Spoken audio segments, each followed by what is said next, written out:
Em Goiás, 16 horas.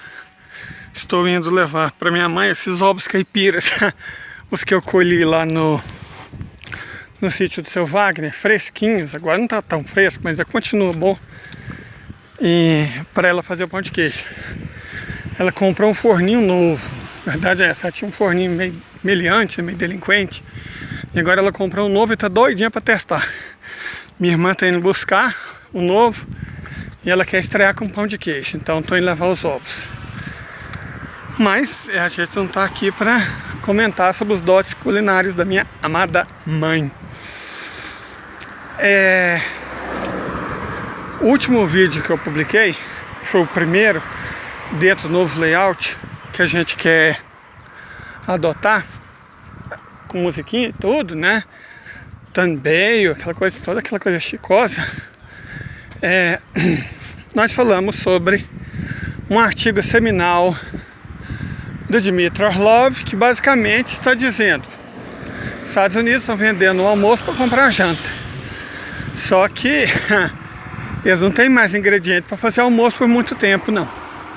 A economia deles está indo para o buraco que eles mesmos cavaram.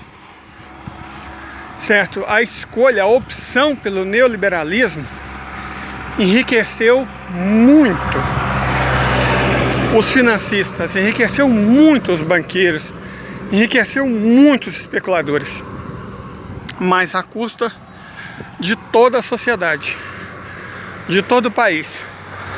Para fazer uma analogia, para que todo mundo entenda, o que aconteceu foi mais ou menos o seguinte: imagine um vampiro que está sugando o sangue de todo mundo, mas isso não o satisfaz, é pouco para ele. Então ele começa a fazer transfusão de sangue dele para ele mesmo, certo? Ele começa a se alimentar do próprio sangue. É óbvio que isso não é sustentável, não é sustentável, certo? A economia dos Estados Unidos consome mais do que produz há muito tempo. Os Estados Unidos terminaram a Segunda Guerra Mundial como a maior economia industrial do planeta. Estima-se que lá pelos idos dos 50, os Estados Unidos eram responsáveis por metade da produção industrial do planeta. Essa circunstância, mais Bretton Woods, garantiu aos Estados Unidos um domínio extraordinário do mundo. É surpreendente que a União Soviética tenha tido alguma chance. E na verdade só teve por causa da equidade bélica, certo? O princípio de destruição mútua assegurada, MED, na sigla em inglês. Mas economicamente os Estados Unidos eram imbatíveis, certo?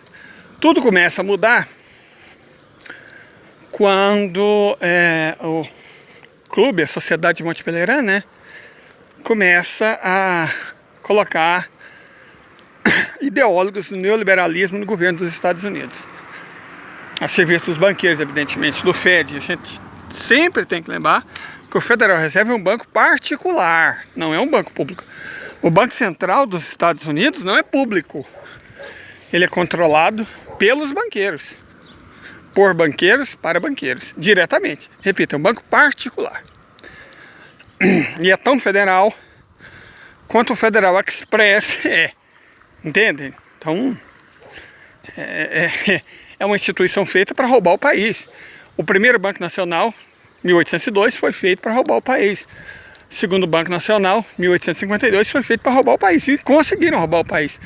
Tanto que a carta patente dos dois, depois de 20 anos, foi cassada pelo Congresso. A versão atual foi criada em 1912. Bom, ela foi mais inteligente ao corromper os presidentes, no caso Woodrow Wilson, e o Congresso. Então ela tomou cuidado, essa terceira versão, que seria o Third National Bank, tomou cuidado de corromper os políticos dos Estados Unidos com mais eficiência do que as outras duas, certo? Então, primeira obra do Federal Reserve foi a Primeira Guerra Mundial, para destruir um inimigo em potencial, Gente, eu mostrei essa água vazando quando eu passei aqui para levar pão para minha mãe. Era 7h30 da manhã. São 16 horas e a água continua vazando. Imagina a quantidade de água que não foi perdida até agora. Olha só, gente, dá pra você ver que é muita água. Mas por falar em desperdício, né? Ali dá pra ver melhor, tem até um canalzinho. Uma coisa que chega a entristecer. Deixa eu mostrar pra vocês aqui, ó. Olha só a quantidade de água. Isso aqui dá pra irrigar, sabe, sei lá, o tamanho da plantação de arroz ou de feijão. Mas voltando. Primeira obra, a Primeira Guerra Mundial, para destruir os antigos impérios, né? Na Primeira Guerra Mundial, o Império Russo, o Império Alemão, o Império Austro-Húngaro, o Império Otomano deixaram de existir. E isso foi muito lucrativo para os Estados Unidos e para o país sede dos banqueiros, a Inglaterra. Segunda Guerra Mundial, ela queria muito destruir a União Soviética, mas o capitalismo alemão, também mais ou menos estatista, não socialista certamente, mas com Estado forte e que mantinha o Banco Central na linha, era um inimigo.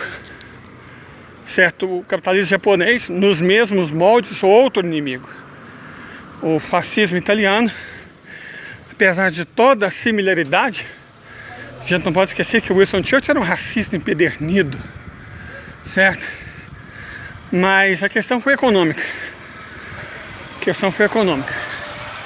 E agora eles tentaram fazer a Terceira Guerra Mundial. Na verdade, a Terceira Guerra Mundial está em curso. Só que dessa vez eles vão perder.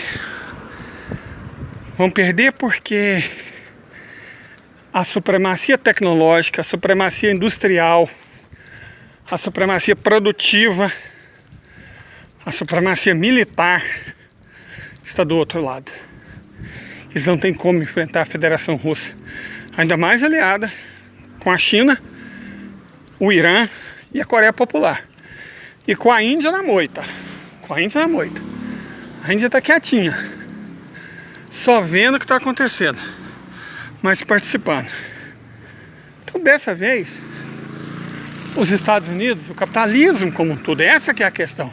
Não são só os Estados Unidos, o capitalismo vai ruir.